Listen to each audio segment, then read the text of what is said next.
सभी दोस्तों का एक बार फिर से Ravindra Kaushik thought YouTube channel पर स्वागत है। काफ़ी दिन का जो गैप है वो हो गया है, मैंने कोई वीडियो अपलोड नहीं की है और रीज़न भी बहुत सारे लोगों को पता है, लेकिन कुछ लोगों को नहीं पता है। उनको मैं बता दूं कि मेरे पेरेंट्स का एक्चुअली एक्सीडेंट हो गया था, मेरे पापा का, मम्मी का और भतीजे का। तो भगवान की दया से और आप लोगों की दुआओं की वजह से ठीक है, वो अब रिकवरी हो रही है। थोड़ी सी है अभी परेशानी कि वो जो भतीजे का जो पैर था वो जो टूटा था, और यहाँ थाई में से उसका पैर टूटा था, तो उसकी बोन को इस प्रकार से जुड़ना चाहिए था, लेकिन बोन वो इस तरह से ना जुड़ के वो ऐसे जुड़ गई है। उसके लिए मैंने ओपिनियन भी लिया है डॉक्टर से, तो डॉक्टर्स ने कहा है कि बच्चे की जो बोन है वो अपने आप जो है जगह भर लेगी, और इसके लिए हम आपको ये भी सजेस्ट नहीं करते कि आप ऑपरेशन बच्चे का करवाओ। तो 3 डॉक्टर से मैंने राय ली थी, तीनों ने कहा है कि थोड़ा टाइम लगेगा, टाइम के साथ साथ ये चीज़ें ठीक हो जाएंगी और 2-3 साल में ये फिर से जो है नॉर्मल लाइफ अयान जो है वो जीने लगेगा। पापा को और अयान को जो हमने ऑपरेट करवाया था वो PGIMS रोहतक में करवाया था। मम्मी का ऑपरेशन होली हार्ट जो एक हॉस्पिटल है रोहतक में, वहाँ से हमने करवाया है। तो अब चीज़ें धीरे धीरे ठीक हो रही है, मतलब हो जाएंगी ठीक, सब कुछ हो जाएगा पहले जैसे नॉर्मल। लेकिन आज मैं बात करना चाहता हूँ उस संस्था को लेके जिस पर हमारा बहुत अटूट विश्वास है। मतलब हमारे गांव देहात में आंख मूंद कर बिल्कुल एक ही चीज दिखाई देती है कि भाई किसी को कुछ हो जाता है तो PGIMS रोहतक में ले चलो। इवन ये जो छोटे मोटे हॉस्पिटल हमारे आसपास है, गांव के आसपास, वहां भी कोई लेके जाता है किसी पेशेंट को तो वो भी रेफर कर देते हैं PGIMS रोहतक के लिए। और हमारे लोग जो है PGIMS में जो डॉक्टर काम करते हैं उनको भगवान की तरह मानते हैं, मतलब काफी रिस्पेक्ट भी है। नो डाउट ये संस्था भी अच्छी है जो गरीब लोगों के लिए एकमात्र सहारा है। ये विचार करने का विषय हो सकता है कि सरकार की जो जिम्मेवारी होती है वो अपने नागरिकों को बेहतर स्वास्थ्य और बेहतर शिक्षा देना होता है, लेकिन स्वास्थ्य बेहतर दिया हो ऐसा मुझे लग नहीं रहा है कि सरकार द्वारा ऐसी कोशिश भी की गई हो कि ऐसी संस्थाएं एस्टेब्लिश हो, लोगों को राहत मिले। तो 90% लोग जो भी इस वीडियो को देख रहे हैं PGIMS रोहतक के बारे में जानते हैं। यहाँ पर कितनी भीड़ रहती है गरीब लोगों के लिए, तो ऑब्वियस सी बात है उनकी पहली प्रायोरिटी ही PGIMS रोहतक होती है, इवन मिडिल क्लास फैमिली वालों के लिए भी। और कई बार तो जो अपर क्लास फैमिलीज के लोग होते हैं वो भी अपने ट्रीटमेंट के लिए PGIMS रोहतक को ही चूज करते हैं, और हम लोगों का भी अटूट विश्वास है। लेकिन मेरा अनुभव है वो PGIMS रोहतक में अच्छा नहीं रहा। मैं कुछ बातें आप लोगों के साथ शेयर करना चाहता हूँ। हो सकता है ये वीडियो किसी डॉक्टर के पास भी पहुंच जाए जो PGIMS रोहतक में काम करता है, और जो मैं कह रहा हूँ मेरी बातों पर थोड़ा सा ध्यान दे ले। तो मेरी पहली शिकायत तो PGIMS के सारे स्टाफ के साथ यही है कि आप लोगों का जो बर्ताव है वो लोगों के साथ अच्छा नहीं होता। लोग पहले ही परेशान होते हैं, किसी का भाई, किसी का बेटा, किसी का भतीजा, किसी को कुछ चोट लगी होती है, किसी को कोई परेशानी होती है, और ऊपर से आप लोग जो बड़ा रूडली बिहेव करते हो सभी के साथ। मेरी अपनी सिस्टर PGIMS रोहतक में काम करती है, स्टाफ नर्स है, फिर भी मैं कहूँगा कि PGIMS रोहतक का जो स्टाफ है वो PN से लेकर और डॉक्टर तक सारे के सारे एक जैसे हैं बिल्कुल। तो इस बात का आपको पहले से पता होता है, नौकरी में आने से पहले ही, PGIMS रोहतक ज्वाइन करने से पहले ही, कि वर्कलोड आपके ऊपर होगा, तो आप मेंटली प्रिपेयर होकर क्यों नहीं आते हो। नो डाउट कि सरकार ने इस विषय पर कभी भी काम नहीं किया है। कोई भी सरकार, उसके मुख्य काम होते हैं कि लोगों को अच्छी शिक्षा प्रोवाइड करा सके और लोगों को अच्छी स्वास्थ्य जो सेवाएं वो प्रोवाइड करा सके। तो उसकी तरफ आज तक मुझे नहीं लगा किसी भी सरकार ने काम किया ईमानदारी से। अदरवाइज इतना जो वर्कलोड हमारे PGIMS रोहतक में ये ना होकर ये बढ़ जाता। अगर सरकारें कोशिश करती तो डिस्ट्रिक्ट वाइज भी ऐसी संस्थाएं बनाई जा सकती थी जिससे PGIMS रोहतक के ऊपर इतना बर्डन ना रहे। दूसरी मेरी शिकायत है, ये जो VIP कल्चर है हमारे इंडिया में, ये खत्म होने का नाम ही नहीं ले रहा। ये तो खुद मैंने देखा है, मतलब मैंने भुगता है। जब मेरे पापा को सर्जरी डिपार्टमेंट के जो वार्ड्स हैं उनसे छुट्टी देकर और ये कहा गया कि हम आपको ऑर्थो के वार्ड में ट्रांसफर कर रहे हैं। तो मैं मेरे पापा को लेके गया ऑर्थो के वार्ड में। यहाँ पर मैं नाम लेके बोलूंगा, एक लड़का जो है वो पीजी कर रहा था, डॉक्टर आकाश सैनी नाम से। बहुत ही बदतमीज वो लड़का है मतलब। तो मैं वहां पे गया, मैंने कहा कि डॉक्टर साहब की ऐसे ऐसे, और बल्कि वो साथ में उन्होंने सर्जरी डिपार्टमेंट से एक अपने आदमी को साथ भेजा था वार्ड में शिफ्ट कराने के लिए। उन डॉक्टर ने लिख के दिया था बाकायदा। उन्होंने कहा नहीं, मैं तो मरीज को नहीं लूंगा अभी, मेरे पास तो ऑलरेडी बहुत सारे मरीज हैं मेरे पास कोई। फिर उन्होंने कहा जो सर्जरी से जो बंदा आया था हमारे साथ में, जो भी क्लास 4 हमारे साथ आया था, उसने कहा जी ये डॉक्टर साहब ने कहा है कि वहाँ पे जाके मेरी बात करा दियो, आप फोन पे बात कर लो। तो उन्होंने कहा नहीं, मेरे पास किसी डॉक्टर का फोन नहीं आया, मैं तो ऐसे पेशेंट को नहीं लूंगा। तो हम बाहर ही गैलरी में जो है मेरे पापा के स्ट्रेचर को लेके हम खड़े थे वहां पे। हम खड़े रहे काफी देर तक, 1-1.5 घंटा हो गया। और ये ऐसा बोल के वो बंदा निकल गया, जो डॉक्टर आकाश सैनी है, वो पीजी कर रहा है वो लड़का, वो वहां से बाहर निकल गया, वार्ड से बाहर निकल गया। तो मैंने वहां पे जो स्टाफ नर्स थी जो ड्यूटी दे रही थी, मैंने उनको कहा मैं ऐसे कितनी देर तक हम यहाँ पे रखेंगे, आप बताओ आप ले रहे हो कि नहीं ले रहे हो, या हमें कोई वार्ड में कोई जगह दे रहे हो या नहीं दे रहे हो। उन्होंने कहा जी क्या करें, अभी डॉक्टर साहब कुछ नहीं कह के गए। मैं जी डॉक्टर साहब को फिर फोन कर लो आप।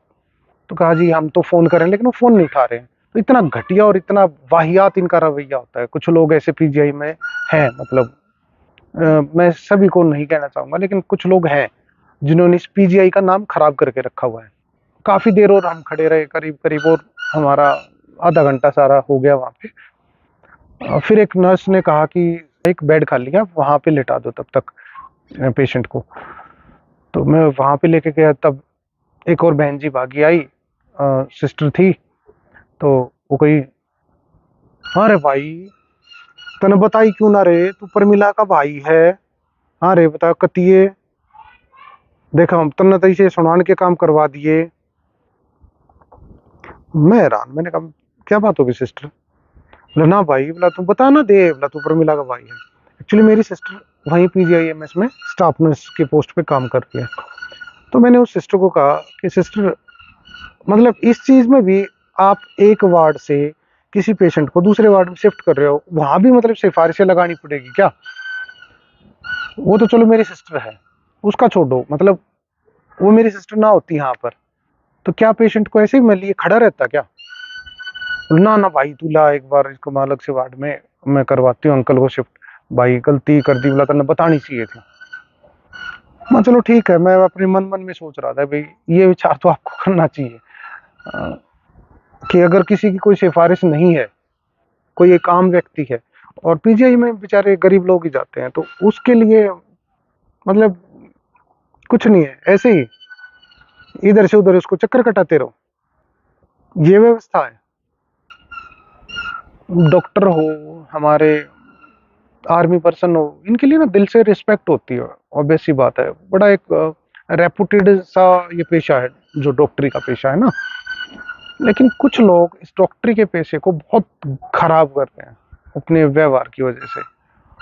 और मुझे जो लगा पीजीआई में रोहतक में जाकर, जो अंतर मुझे दिखाई दिया पीजीआई में रोहतक से, और फिर मैं मेरी मम्मी का जो ऑपरेशन हमने करवाया होली आर्ट में, वहाँ प्राइवेट हॉस्पिटल में जब मैं लेके गया, वो जो डिफरेंस मुझे दिखाई दिया, उस डॉक्टर ने पीजीआई में रोहतक में भी काम किया हुआ है जिसने मेरी मम्मी को ऑपरेट किया वहां पर।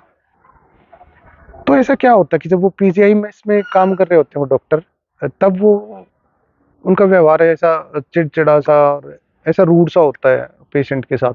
और जब वो अपने अपना प्राइवेट क्लिनिक जब ओपन कर लेते हैं तो बड़ा सॉफ्टली जो वो बात करते हैं।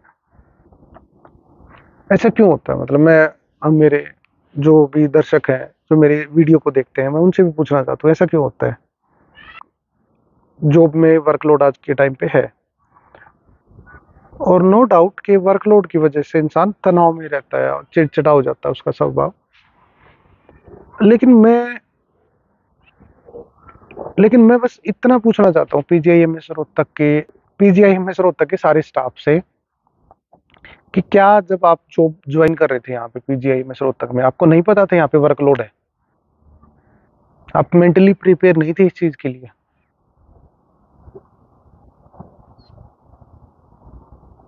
और फिर ऐसा क्या होता है कि आप लोगों का जो व्यवहार है, आप लोग इतने रूड हो जाते हो, चाहे पीएन से लेकर, और मैं यहाँ पर पीजी डॉक्टर की बात कर रहा हूँ।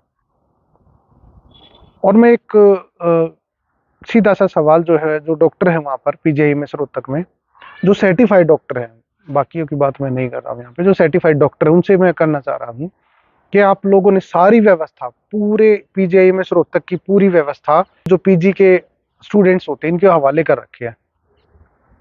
क्या आप कभी बीच में आके एक बार देखते हो कि ये किस प्रकार से काम कर रहे हैं, क्या इनका व्यवहार है लोगों के प्रति? नहीं देख रहे होगे आप, क्योंकि मैंने पीजीआईएमएस रोहतक में 7 दिन बिताए हैं और मैंने सारी छोटी छोटी चीजें ऑब्जर्व की हैं। उन 7 दिनों में मैंने डॉक्टर की विजिट केवल एक देखी, बाकी तो पीजी संभालते हैं सारे। कमाल की बात है ना। ठीक है, नो डाउट, मैं इस चीज को डिनाई नहीं करता कि 72 आवर्स की ड्यूटी होती है पीजी की। जो भी पीजी के स्टूडेंट्स होते हैं, वर्कलोड होता है उनके ऊपर भी, और बिल्कुल एक नशे से में काम करते हैं वो लोग ना, नींद भी पूरी नहीं होती। लेकिन क्या ये बात थी आपको पता नहीं थी जब आपने सोचा था कि मुझे डॉक्टर बनना है? क्या तब नहीं पता थी आपको ये बातें?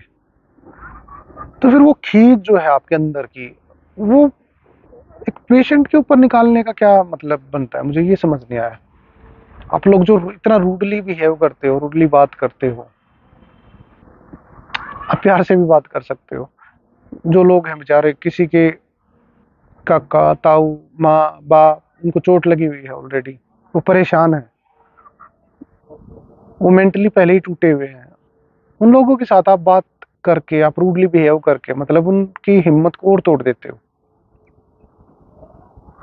और इतने चक्कर कटाते हो आप लोग ना, इतने चक्कर कटाते हो कि आदमी परेशान होकर ना हाथ जोड़ लेता है कि भाई मैं अपने पेशेंट को घर ही ले जाता हूँ, वहीं हो जाएगा मेरा पेशेंट ठीक।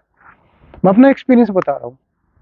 पहले पीजी ने जब मेरी मम्मी को देखा तो देख के, हाँ माता जी कहाँ कहाँ दर्द है, यहाँ है बेटा, यहाँ है, ठीक है, ओहो यहाँ के लिख दिए एक्सरे, जाओ करवा लो एक्सरे। और मेरी मम्मी से बिल्कुल मूवमेंट नहीं हो पा रहा था। हम 4 लोग मम्मी को उठा रहे थे और उस टेबल पे लेटा रहे थे, एक्सरे वाली टेबल पर, और वहां से फिर से शिफ्ट हमें वापस करनी पड़ रही थी। मम्मी का मूवमेंट नहीं था क्योंकि मम्मी के दोनों हाथ टूटे हुए थे, मम्मी के पैर भी टूटा हुआ था, पीछे से ये जो बोन है ये भी टूटी हुई है। जैसे शिफ्ट चेंज हुई, अगला पीजी आया तो देखा, आके पूछा, हाँ माता जी और कहाँ पेन, आपके पैर में इसमें भी पेन है? ओहो अच्छा, लिख दिया एक्सरे, भाई इस पैर का भी करा के लाओ एक्सरे। ले गए जी, ओके ठीक है, एक्सरे करा लाए। कितनी मुश्किल होती है मतलब। और वहां पे तो लोग हाथ भी नहीं लगाते एक्सरे रूम में ना, वो जो एक्सरे मैन बैठा होता है, चाहे उसके पास 4 बंदे बैठे हों, वो आके आपकी हेल्प नहीं करेंगे, आपका पेशेंट कितनी भी परेशानी में क्यों ना हो। तो जैसे शिफ्ट चेंज हुई, फिर अगला पीजी आया, अगले पीजी ने देखा, माता जी और कहाँ पे दर्द, अच्छा पीछे भी दर्द है, आपके कमर में भी दर्द है, ठीक है जी, एक एक्सरे और लिख दिया, ये भी एक्सरे करा के लाओ। तो मैं बस ये कहना चाहता हूँ कि आप लोग ना, जो भी डॉक्टर हैं, आप पेशेंट की परेशानी को समझो थोड़ा सा। आप अपना दिमाग को ठंडा रख के आप ये सोच के देखो, अगर उस पेशेंट के साथ जो भी आया, मैं यहाँ पे अपनी बात नहीं कर रहा हूँ, मैं उन गरीब लोगों की बात कर रहा हूँ जिसका घर में मान लो एक्सीडेंट हो गया है, किसी की 2 बंदे थे साथ में, उनमें से एक का एक्सीडेंट हो गया, ऑन द स्पॉट उसकी डेथ हो गई, दूसरा एक्सीडेंटल केस है और उसको लेके वो मेडिकल में गए हुए हैं। तो आप लोग उनको कितना परेशान करोगे, वो मेंटली उसकी हालत क्या होगी उस व्यक्ति की, और आप लोग उसके साथ क्या कर रहे हो। तो बस ठंडे दिमाग से एक बार सोच के देखना इस चीज को। ये वीडियो अगर कोई भी पीजीआई में से रोहतक का डॉक्टर अगर देख रहा है ना, तो प्लीज एक बार इस बात पर जरूर विचार करना, मतलब जो मैंने फील की ना वहां पर। हमारे यहाँ पर कहावत है कि इंसान आधा तो ठीक बात तय हो जाए, यानी अगर आप उसको सांत्वना देते रहोगे, उससे प्यार से बात करोगे, कुछ नहीं सब कुछ ठीक है, अरे तू तो बिल्कुल ठीक है, नॉर्मल है, हो गया बस, तू तो कुछ ना हो रहा, तो इंसान ना, तो लोग ना आधे तो ऐसे ही ठीक हो जाते हैं। बस आज इसी बारे में बात करने का मन था। क्योंकि वहाँ पे ना लोगों की जो तकलीफ़ें हैं बहुत ज़्यादा, ये वहाँ पे जो लोग जाते हैं ना बहुत तकलीफ़ में होते हैं वो लोग, और उनकी तकलीफ़ जो मैंने देखी है, पास से देखी, करीब से देखी है, और फिर उसके बाद मैंने जो महसूस किया, वो मैंने इस वीडियो के माध्यम से व्यक्त कर दिया। जो लोग भी मुझे सपोर्ट करते हैं, जिन्होंने मुझे हिम्मत जो है वो दी इस मुश्किल घड़ी से उभरने में, आप सभी का बहुत-बहुत धन्यवाद। जय हिंद, जय भारत।